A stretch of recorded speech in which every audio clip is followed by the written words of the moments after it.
নমস্কার। আজকে আপনাদের জন্য নিয়ে আসতে চলেছি চিচিঙ্গা পোস্ত।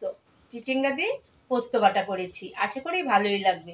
আমার সাথে থাকুন এবং সম্পূর্ণ রেসিপিটা দেখুন। আমার যা লাগবে, আমি চিচিঙ্গাগুলো ভালোভাবে ধুয়ে নিয়েছি এবং ভেতর থেকে বিচিগুলো ফেলে দিয়েছি।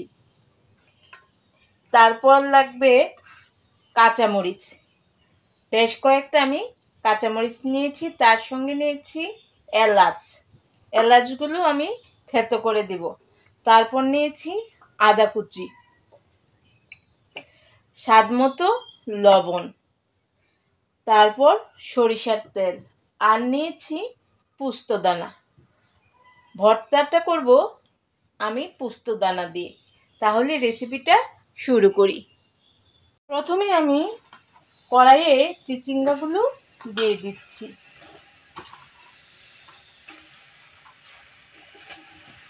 তার সাথে সামান্য লবণ দিয়ে দিব, সামান্য পরিমাণ জল দিয়ে দিব। এবার আমি ঢেকে দেব।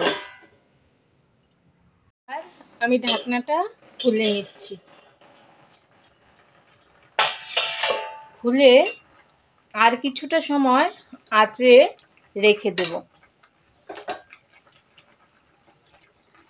এবার আমি নামিয়ে নেব।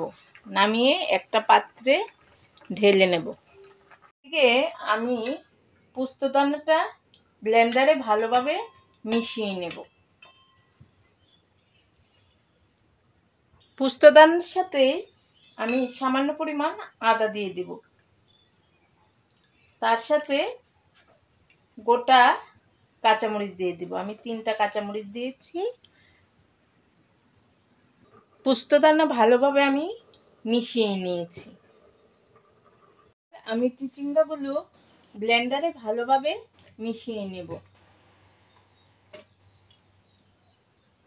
চিচিঙ্গার সাথে আমি সামান্য লবণ দিয়ে দিব এবং সামান্য আদা কুচি দিয়ে দিব। এবার আমি একটা পাত্রে ঢেলে নেব।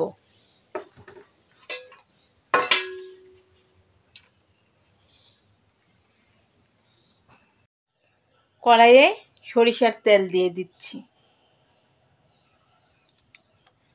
তেলটা গরম হয়ে এসেছে। এবার আমি বাকি আদাটুকু দিয়ে দিব। আদার সাথে আমি এলাচ থেতো করে রেখেছি, এলাচ দিয়ে দেব।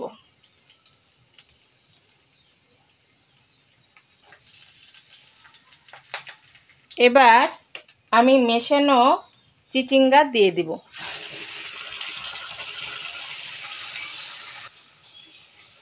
একটু নাড়াচাড়া করে নেব।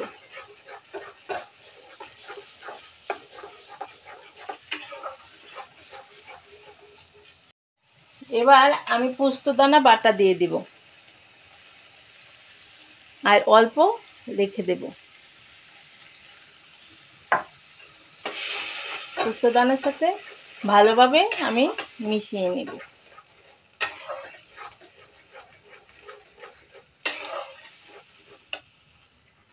আঁচে আমি একটু নাড়াচাড়া করে নেব, ভালোভাবে মিশিয়ে নেব। আর ভেতর থেকে ভালোভাবে জলটা যেন শুষে যায় সেদিকে লক্ষ্য রাখবো। প্রায় শুষে গেছে আমার। কিছু সময় পর আমি নামিয়ে নেব।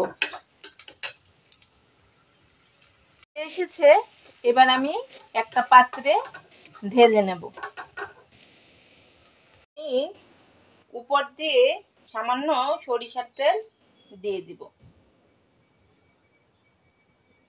এবং তার সাথে পোস্তদানা বাটাও সামান্য দিয়ে দিব।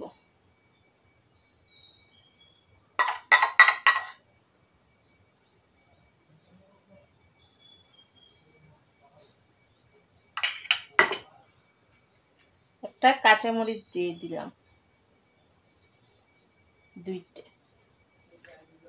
3টা কাঁচামরিচ দিয়ে দিলাম। তৈরি হয়ে গেল আমার চিচিঙ্গা পোস্ত।